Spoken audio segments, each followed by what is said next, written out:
एक गांव में एक चुड़ैल का साया था जिससे उस गांव के लोगों की जिंदगी ही बदल गई। आइए देखते हैं कि गांव के लोगों के साथ क्या हुआ था। एक दिन गांव की 3 औरतें जिनका नाम श्यामा, रूपा और सपना होता है, आपस में बैठकर बातें कर रही होती हैं। अरे रूपा बहन, मैं तुम्हें क्या बताऊं, मेरी सास ने तो मेरा दिमाग खराब कर रखा है। अगर मेरा बस चले तो मैं उसकी जान ही ले लूं।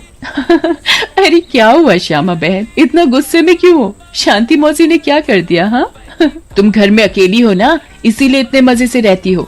हमसे पूछो जिनकी सास है, एक तो खाती हैं इतना, रोटी बना बना कर मेरे तो हाथ ही थक जाते हैं, ऊपर से हर काम में कमियां निकालती हैं। सही कह रही हो श्यामा बहन, मेरी कहानी भी कुछ कुछ तुम्हारी तरह ही है। मैं तो जरा सा अपने मर्द के साथ बैठ क्या जाऊं, पता नहीं कहां से बुढ़िया को खबर मिल जाती है, वहीं आकर सर पर खड़ी हो जाती है। हाँ ये तो चिंता की बात है सपना बहन, मौसी को समझाओ, नहीं तो दादी कैसे बनेंगी। रूपा की बात सुनकर तीनों जोर जोर से हंसने लगती हैं। तभी उनकी नजर एक गोलगप्पे वाली पर पड़ती है। गोलगप्पे वाली बहुत ही सुंदर होती है, उसे देखकर तीनों से रहा नहीं जाता और वो तीनों गोलगप्पे वाली के पास चली जाती हैं। अरे तुम तो औरत होकर गोलगप्पे बेच रही हो। ये तो पहली बार देखा है। अरे तो बहन, इसमें बुराई क्या है, कोनो गलत काम थोड़ी ना कर रहे हैं, मेहनत कर रहे हैं। वैसे आप लोग खाओगे गोलगप्पे? बातें तो बहुत अच्छी बनाती हो, चलो देखते हैं गोलगप्पे कैसे हैं। उसके बाद श्यामा और सपना दोनों गोलगप्पे खाने लगती हैं और रूपा वहीं खड़ी हो जाती है। रूपा को ऐसे खड़े देख गोलगप्पे वाली बोलती है, अरे बहन, आप नहीं खा रही गोलगप्पे? क्या हुआ, कहीं आपको अपने फिगर खराब होने का डर लग रहा है क्या? अरे नहीं, ऐसी बात नहीं है, मैं बस बाहर का सामान कम खाती हूँ और कोई बात नहीं, इन दोनों को खाने दो। श्यामा और सपना गोलगप्पा खाने के बाद बोलती हैं, अरे वाह गोलगप्पे वाली, क्या गोलगप्पे हैं, मुंह से तो स्वाद ही नहीं जा रहा, मजा आ गया। ऐसे गोलगप्पे मैंने जिंदगी में कभी नहीं खाए, तुम तो रोज आया करो, मैं तो रोज ही खाऊंगी। हाँ हाँ बहन जी, ये भी कहने की बात है, अब तो मैं रोज ही आया करूंगी, नया नया काम जो खोला है। उसके बाद वो गोलगप्पे वाली वहाँ से चली जाती है और वो तीनों औरतें भी अपने अपने घर चली जाती हैं। अगली सुबह रूपा पानी भरने के लिए कुएं पर जाती है। वहाँ औरतें आपस में बातें कर रही होती हैं। अरे रूपा बहन, पता है तुम्हें श्यामा और सपना कहाँ है? कहाँ है मतलब? अरे अपने घर पर होंगी और कहाँ? आहा, अरे नहीं रूपा बहन, वो दोनों अपने घरों से गायब हैं। कोई कह रहा था कि उनका चक्कर चल रहा था मर्दों के साथ और उन्हीं के साथ घर छोड़कर भाग गई हैं। बेचारे उन दोनों के पति। रूपा को ये बात सुनकर बहुत गुस्सा आता है और वो बोलती है, तुम्हें शर्म आनी चाहिए, औरत होकर औरतों के बारे में ऐसी बातें करते हो। ऐसा कहकर रूपा वहाँ से चली जाती है। शाम को वही गोलगप्पे वाली गांव में फिर से आती है। चीनू और टीनू नाम के 2 मंचुले उसे देखकर बोलते हैं,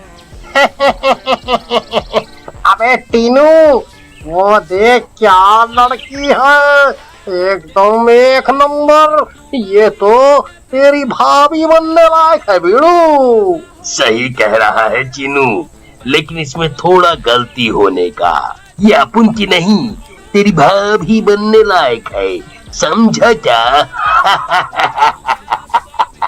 फिर वो दोनों गोलगप्पे वाली के पास जाते हैं और बोलते हैं, ए गोलगप्पे वाली, क्या गोलगप्पे खिलाएगी हम दोनों को?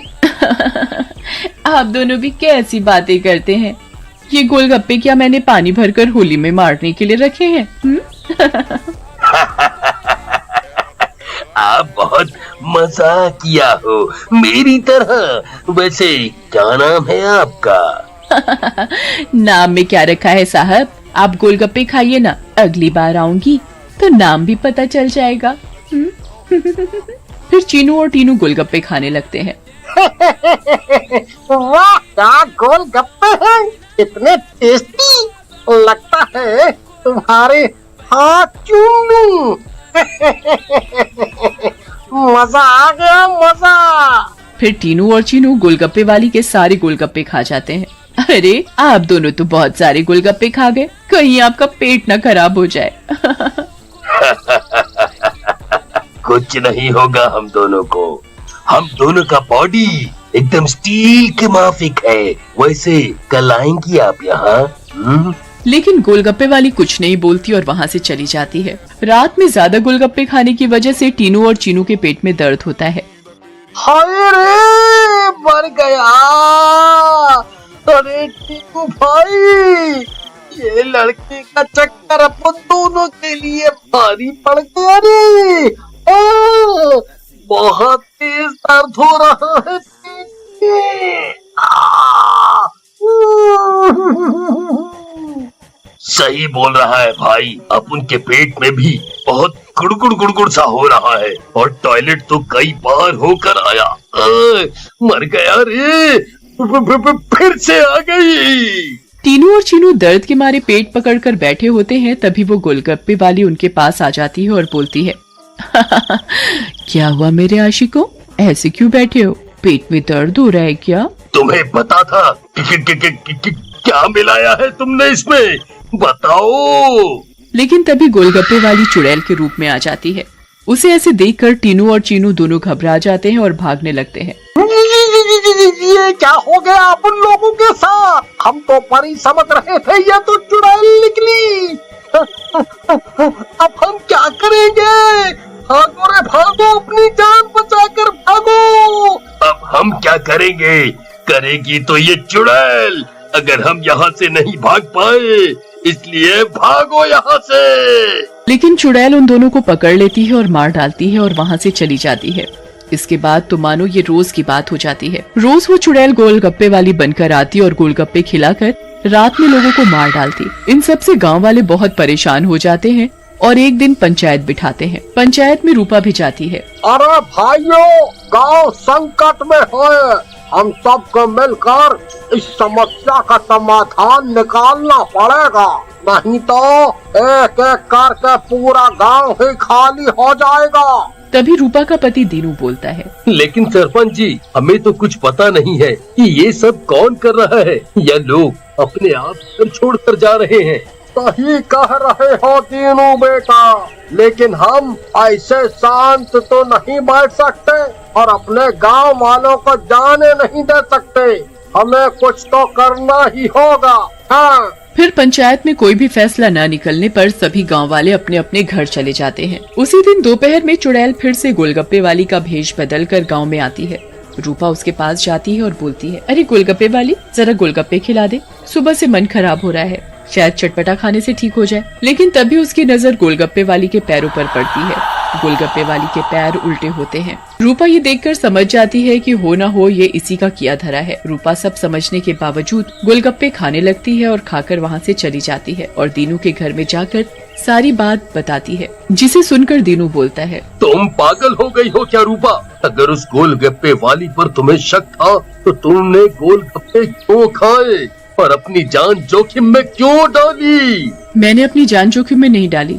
तुमने एक बात पर ध्यान नहीं दिया, गांव में जितनी भी लाशें मिली हैं वो सिर्फ आदमियों की हैं, एक भी औरत की नहीं है। इसका मतलब ये है कि ये चुड़ैल अभी सिर्फ आदमियों को मार रही है। लेकिन रूपा, फिर भी औरतें तो गायब हो रही हैं और वो चुड़ैल निकली तो तुम उसका मुकाबला कैसे करोगी?